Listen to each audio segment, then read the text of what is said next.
کان کے درد کے لیے خاص اور مختصر وظیفہ۔ بسم اللہ الرحمن الرحیم۔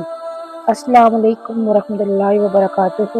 اگر آپ یا آپ کے کسی پیارے کو کان میں درد یا تکلیف ہے تو اللہ تعالیٰ سے شفا کی دعا کرتے ہوئے یہ مختصر وظیفہ کریں۔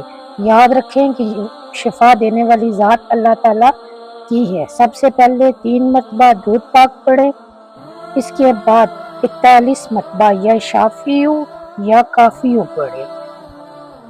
اب اس کے بعد 3 مرتبہ درود پاک پڑھیں۔